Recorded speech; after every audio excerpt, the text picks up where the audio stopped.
All right, Ian, this was an announcement that happened right before PRGE. I kind of knew this was in the works, but then it was recently announced, and this is good news for I think it's a good company. We're talking about limited run games. Sorry, I have so many goddamn tabs open on my computer here. So, Limited Run Games made the announcement through a series of very obvious lead-up tweets. Yeah, they were giving away a Switch. A Switch. I retweeted it. And an SNES Mini.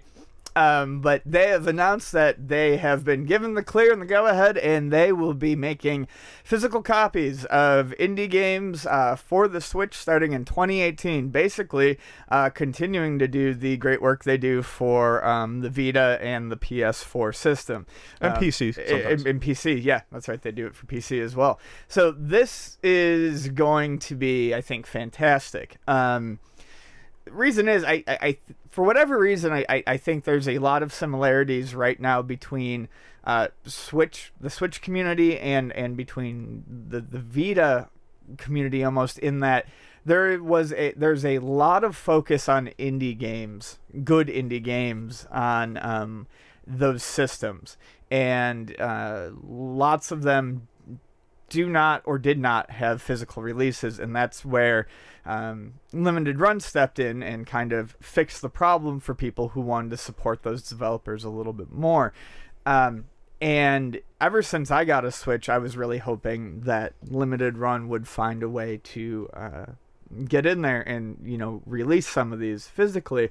And I didn't really think it would happen, knowing just Nintendo's weirdness, persnicketyness, with this sort of thing. Yeah. But I mean, the Nintendo eShop is already a goldmine of indie titles, some of which I don't think, are on PS4 or say, Vita, titles like Golf Story and things like that. Yeah, I want to get that one. I see you talking about the game. See Norm playing it on Twitch. Yeah.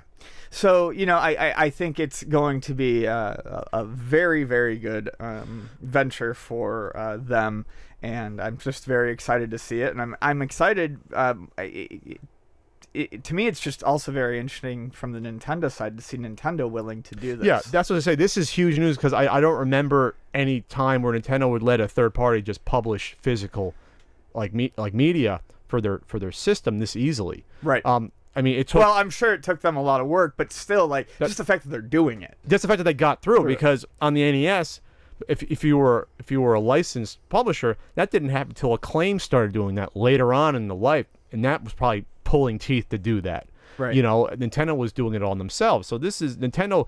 It shows that Limited Run in a short time, only what, 2 years. Has built, we talked about PRG 2 years ago, has built up the cachet that Nintendo trusts them to do a good job. Yep. To do that. Because like I said, Nintendo is extremely conservative. Recently, though, it seems like something's been turning, that they're starting to realize that there's other ways of getting games out there into the market as well.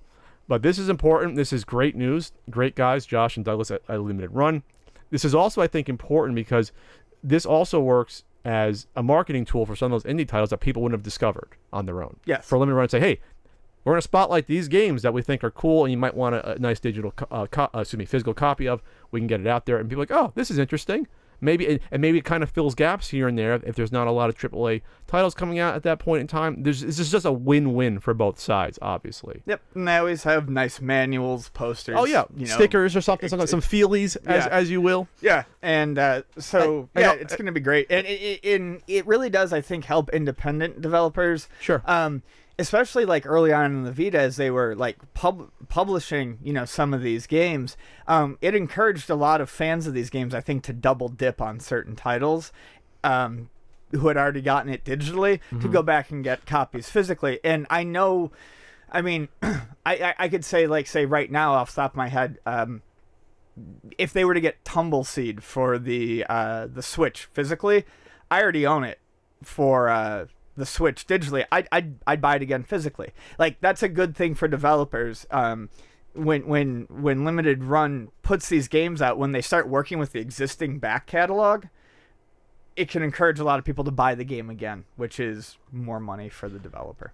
Do you have an idea what you think might be targeted for that? Maybe I think maybe Golf Story. I think Golf Story could be targeted. I think Tumbleseed could be targeted because I don't think anyone. I think Tumbleseed would be a great choice. Golf Story would be a great choice.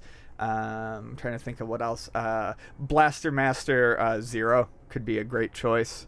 Okay. Although Inti Creates probably already has something. I thought I saw Blaster Master at GameStop. Was that just a digital one for sale? Yeah, probably. Okay. But yeah, I mean, at least for me, those two right off the top of my head are the ones that I think make a lot of sense. You also accomplish a few things at the same time. I mean, I'm not sure how different the price will be versus the digital one. You think Nintendo probably says you got to stay within reasonable range of, say, if like Golf Story is like $15, maybe it has to be close or not too far off because they don't want to kill their own digital sales at the same time. It'd be interesting to see how that works out. Sure. Because Nintendo hasn't really gone into this before, you know. But it didn't seem to be a problem for Sony, and there were Sure. some price differences there too, obviously, to get a physical copy out. So I honestly don't.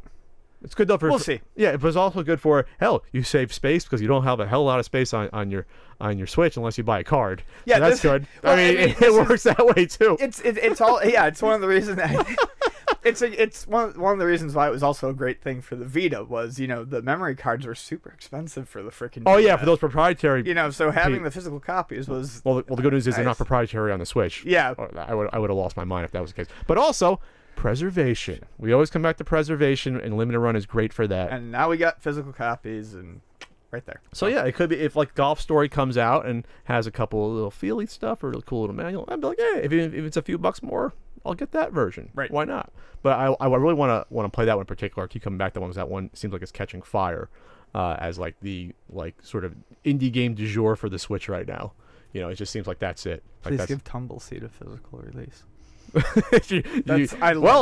fucking love Tumbleseed. You might know the limited run guys is sort of nudge them and be like, hey, come on, this game. Hey, Tumbleseed. Hey, I'm the only one who wants it, but come on, let's do it. No, so next year, I'm sure there'll be more news when they announce the titles that are out there. But great news on a company that only 2 years ago we were talking about Just starting. I'm like, hey, they're coming out with a freaking Vita physical title. What is this? And now they're going on. Could be the hottest holiday seller this season, the Nintendo Switch.